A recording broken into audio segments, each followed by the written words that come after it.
Mēs esam jūs. Ar tik sirsnīgu nosaukumu 13. Latvijas skolu jaunatnes dziesmu un deju svētkos sev piesaka projekts bērniem un jauniešiem ar īpašām vajadzībām. Šie bērni un jaunieši ir mums līdzās ikdienā, un viņi grib un var būt mums līdzās arī svētkos. Tāpēc šodien esmu atbraucis uz kultūras pili Ziemeļblāzma, lai noskaidrotu, kā tad viņi gatavojas svētkiem.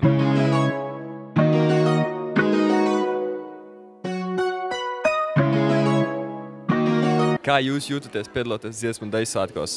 Ak, Dievs, ir stress, bet, es nevaru. Būs viss labi. Es baigi panikoju, bet es domāju, izdosies. Man ir bail arī, bet cerams, ka viss būs labi. Kā jūs tiekat galā ar to stresu? Mēs zinām, ka mums viss sanāks, un mēs vienkārši zinām dziesmas. Būs viss labi, jā. Un kur jums ir mīļākā dziesma? Savādā pasaule. Vai šis sirsnīgais projekts Mēs esam jūs ir radies speciāli priekš dziesmu un deju svētkiem? Jā, šis projekts jau dziesmu un deju svētku ietveros. Es šeit strādāju kopš 2010. gada, tātad esmu 2010., 2015., arī 2020. gatavojamies, un šī 4. reize, kā es esmu šajā projektā. Kas ir šīs idejas projekta autors un kuram radās tā ideja iekļaut arī šos bērnus un jauniešus? Pirmajā projektā bija projekta vadītāja Zintra Zelcere. Viņa vadīja projektu 2010. un 2015. gadā, un viņa uzaicināja ar Valsts izglītības satura centra atbalstu, un mēs kopā šo projektu veidojām. Kādos žanros un kādos pasākumos svētku nedēļā viņi piedalīsies? Mums ir pamatā savs koncerts Vērmanas dārzā, kurš parasti notiek pirms koncerta Meža parkā.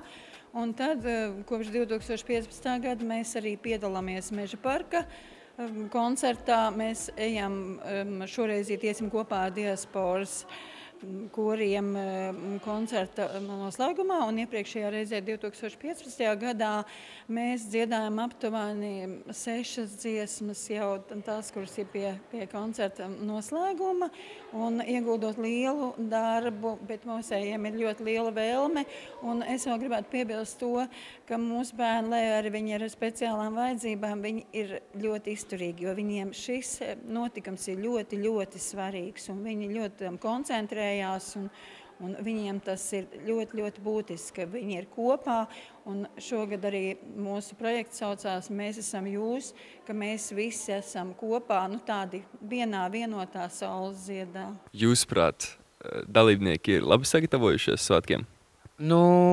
Jā, jo redzat, kā tas ir. Ja ir dalībnieki, kam no parastajām skolām, ja? Un ja viņi nav labi sagatavojušies, tad mēs sakam, ka viņi ir noslinkojuši. Ja? Te nāk vēl viena lieta klāt. Mums jau tomēr jārēķina, ko katrs var. Ja? Un te ir baigais termometrs ir skolotājs, kas pasaka, šitas priekšnesums priekš viņiem būs ļoti labs. Un nav tā, ka tur viņi vieni tur nevar to vai nevar to. Tur jau skolotājiem jāizvēlās, kas viņiem būtu piemērots. Un bieži vien arī tādiem jauniešiem, kas varbūt ir ar kaut kādām garīgiem traucējumiem, tas priekšnesums sanāk tik emocionāls un tik pirmreizīgs, ka viņš iekabina varbūt arī cilvēkiem, kuram nav nekāda traucējuma. Ja? Un, jā, es domāju, ka viņi ir visi labi sagatavojušies, jo viņiem ir nenormāla atbildības sajūta. Tā kā viņiem nav tie... Mēs arī nevērtējam šeit neko. Mēs nesakam, ka tev bija labāk, tev bija sliktāk.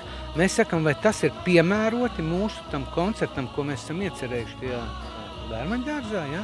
Un vai tas derēs uz tās skatūs. Un tad mēs nesakam, ka tev jāmet malā tas priekšnesums. Mēs sakam, ka varbūt, ka mēs domājam, ka labāk tā, un jūs ar skolotāju izdarat kaut kā labāk tā. Un tad viņi ir labi sagatavojušies, jā.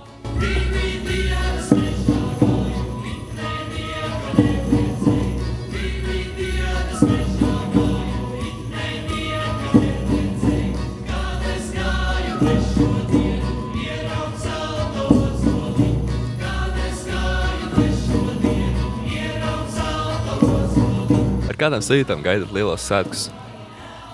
milzīgs gandarījums par to, ka šie bērni arī startēs. Viņi startē tagad skatēs. Tas ir liels pārdzīvojums gan viņiem, gan arī viņu skolotājiem, gan arī žūrijai, tā saucamajai žūrijai, jo mēs jau neliekam punktus. Mēs skatāmies uz viņiem kā uz iespējamajiem programmas sastāvdaļas dalībniekiem, lai būtu atbilstība programmas mērķim. Mēs esam jūs, un jūs savukārt esat mēs. Ja? Tā kā mēs gaidām ļoti skaistu koncertu, un es domāju, ka arī šodienas skate, kas īstenībā nav tāda vārda tiešā nozīmē skate, jo punktu nav. Arī šodiena parādīs to, ka šie bērni vāk ļoti skaisti uzstāties, ļoti jauki palīdzot saviem pedagogiem kopā ar viņiem startēt, skaistos apģērbos, noformēti, savas skolas pārstāvji, katrs par savu skolu cīnīsies šodien par to, lai viņu priekšnesums tiktu paņemts mūsu lielajā programmā Vērmaņdārzā. Kā jūs jūtaties gatavoties Dziesmu un Deju svētkiem? Ļoti labi. Ļoti labi. Ļoti jautri un labi. Ļoti lieliski. Uztraucoši.